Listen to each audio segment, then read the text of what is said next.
All right, what is up, Tycoon? Super excited for today's video. We're actually looking at the Bitcoin futures. Now, I'm not sure if you knew this, but you can actually chart up and trade, Bitcoin futures on Thinkorswim, TD Ameritrade's Thinkorswim platform. And that's the platform I'm using for this current video. A lot of times I do tend to use TradingView for my crypto videos, but I just wanted to point it out there because it might be a surprise to some folks. All right. So essentially what we're looking at is right now, this is the monthly chart for Bitcoin. Okay. So we have our swing lows and our swing highs. Okay. Our low is 31.20. Our high is 69.355.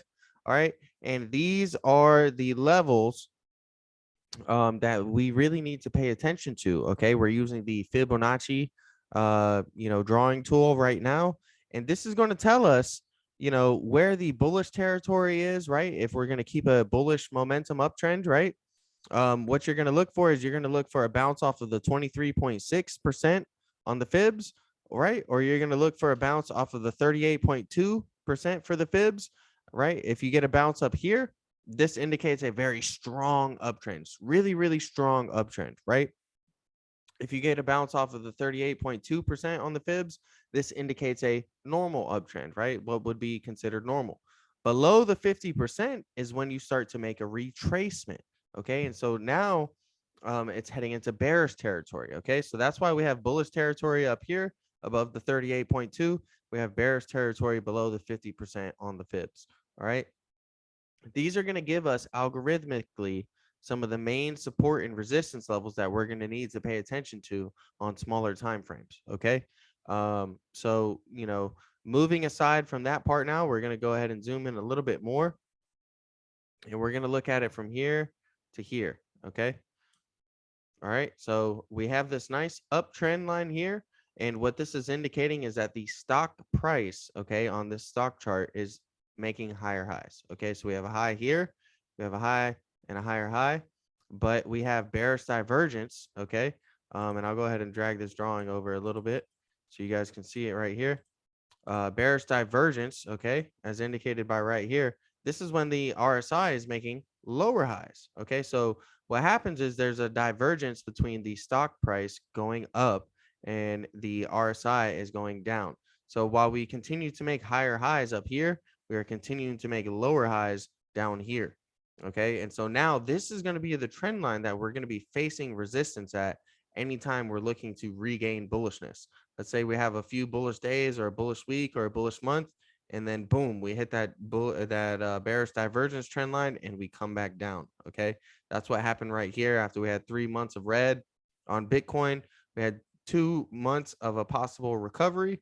We hit that bearish divergence trend line and then we faced resistance and we fell further. Okay. Now, 28,414 is going to be the main support level that Bitcoin needs to hold. Okay. And 36,228 is right now kind of like our major resistance level. Okay. That's the 50% level on the fibs. That's the level that we all need to keep an eye on because once we get back above there, then we do have the chance of heading back towards more bullishness. But as long as we're below 36,000, honestly, we're in bearish territory. Okay. Now, that doesn't mean it's going to do nothing but drop. Okay. It can consolidate and maintain. But what it does tell us is that overall, in the grand scheme of things, Bitcoin is no longer in an uptrend if it is below 36,000. So you need to keep that in mind. That's very crucial. Okay. And we'll zoom in to the daily chart now. Okay. So you guys can see on the daily chart. And there's a few things that I want to mention to you guys. Okay. They're what's known as daily gaps down. Okay. That's what these boxes are going to be here. So you see, there's a really big gap down on Bitcoin to about 23,760. Okay. And we have some smaller gaps, some very minuscule gaps down to 1,860. We have 9,971. Okay. And then we have another small gap down to 3,257. All right. Now, this is a little bit of uncharted territory because Bitcoin is, technically a cryptocurrency. So a lot of the data that I'm using and the resources and information I'm using particularly pertain to stocks in the New York Stock Exchange market, right? So Bitcoin is very new, relatively new, right? Maybe it's it's older than 10 years now, but let's just say it's still very, very new compared to the stock market as a whole. So I'm not 100% sold that every single gap down is going to fill, because in the stock market, these gaps tend to fill 90 to 95% of the time historically, right? Gaps on the daily chart. But this is a cryptocurrency, so you do have to take that into account. What we saw here, okay, now that we're zooming in to a much smaller time frame than the monthly, okay, what we can see here is that these Fibonacci levels are being respected very, very well. Okay, if we look at our resistance line here at the 38.2%, you can see here 1, 2 days it was a valid resistance level. 3, 4, 5, 6, 7, 8, 9, 10, 11, 12. And then we flip it from resistance to support for a couple of days. And then we drop back down 17, 18 days. This has been a major resistance level right at 4,400. Okay. And you can see that very clearly on the chart when you zoom in to the daily chart. Okay. So what we did was we started with the monthly, with the big picture. All right. And we're zooming in a little bit. And now we're seeing more of the price action. We're starting to see on smaller time frames, these Fibonacci levels are very much well respected. Okay. And now if we zoom into our current levels, all right, we can see that the 28,400 level is holding pretty well. Okay. We found support there 1, 2, 3 days in a row. And we haven't been able to go really below there. We did wick down into it, into the gap. Now, this gap down below is something we really need to be cautious of. Okay. Because that's pulling us. Okay. The stock price is pulling us. Bitcoin's price is being pulled down to this gap towards 2,500. Okay. And what we have is our Fibonacci support level at the 61.8%, around 2,800, 28,400. That right now is our support level.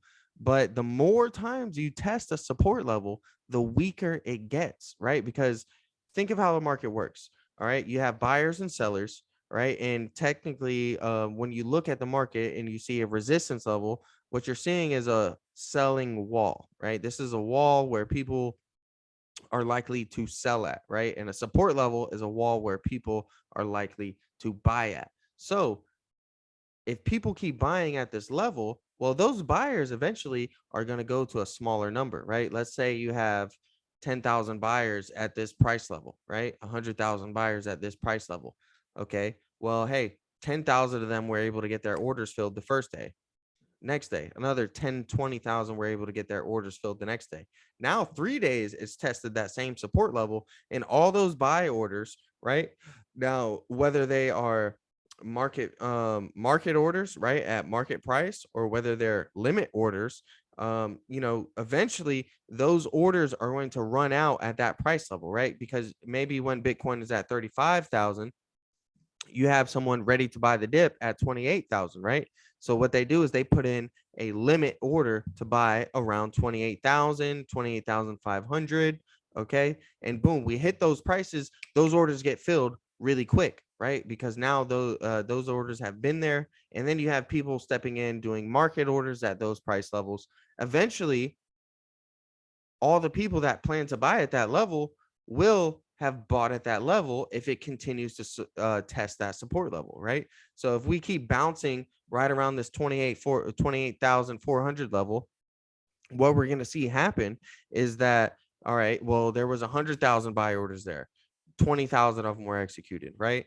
All right, boom. We tested it again. 50,000, 60,000, 70,000. Eventually, there's going to be no more limit orders at this price level, right? And those are what's known as passive buy orders. Okay. An aggressive buy order is buying at market price. So passive is more of, all right, well, I'm going to set a limit order at a price lower than what it's at right now. And because I anticipate it going to this level, and this is the level that I find a fair value at, right?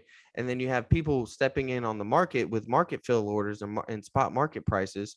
And they're saying, oh, well, I like this price level right now. I need to get in right now. whether they're doing daily or reoccurring or weekly, monthly reoccurring purchases, or whether they're coming in and they're looking at the market on a day-to-day basis and seeing that they like it at these levels, right? So you have to think about that. So the thing that I'm worried about for Bitcoin is not only is there a gap down here, there's another gap just below it, right above the 78.6 on the Fibs. Okay. And then we have another gap down and another gap down. So you have to ask yourself, are we in a bull market right now? Are we in bullish territory? Are things in an uptrend, right? Because that's when you see gaps to the upside fill on the stock market. If there's a gap up, it's not going to fill in a bear market. But if there's a gap down, right, you have to think, what's the likelihood of a gap down filling if we're in a bearish market? All right, well, let's go ahead and look at the price of Bitcoin from these highs to the lows, okay, to its current levels. And we can look here, all right, and see if I just adjust this real quick. Sorry about that. That, it's clearly in bear market territory. All right. So we'll look at it and it's down 58% from its highs. All right. Roughly. Okay. Roughly around drop down around 50%. Minus 20% is official bear market territory. So now we've established we're in bear market territory. All right. We've looked at our monthly RSI. We saw that on a much bigger picture than a daily chart time frame. On a monthly chart time frame, we're in a bear market. We're in a downtrend, and we have 4 gaps down to fill. So, things don't look too good for the crypto community and especially Bitcoin. So, be prepared for that. And hopefully you learned something from watching this video. Thank you guys for watching. Don't forget to like, comment, and subscribe. Okay.